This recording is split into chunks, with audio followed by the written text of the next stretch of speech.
Hi, good morning, everyone. Welcome back to the series of all about English. Buck அப்படின்னு ஒரு meaning எல்லாருக்கும் தெரியும். கம்ப்யூட்டரில் வைரஸ் கீரஸ் இருந்தால் பக்குன்னு சொல்லுவாங்க. பூச்சி போட்டுக்கு பக்குன்னு சொல்கிறது. இப்போ நாம் இந்த கான்டெக்ஸ்டில் பார்க்குறது என்னன்னா, to annoy or worry someone, ஒருத்தங்களை தொல்லை பண்ணுறது, தொந்தரவு செய்கிறது, இதுக்கெல்லாம் பக்குன்னு சொல்லலாம்.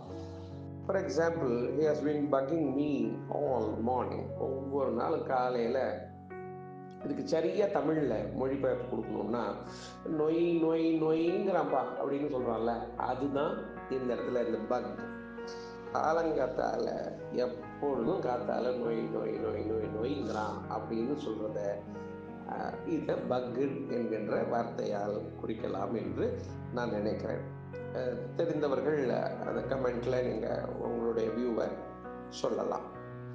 ஸோ இப்போ பக் அப்படின்னா என்னென்னா, இந்த கான்டெக்ஸ்டில் நாம் பார்க்குறத வச்சு to annoy or worry someone, மற்றவர்களை தொந்தரவு செய்வது, இதுதான். அதுக்கு தமிழிலே இந்த பக் என்பதற்கு நிகரனாக சொல்ல வேண்டுமானால் இந்த நொய் நொய்ங்கிறான் அப்படிங்கிறத சொல்லலாம்.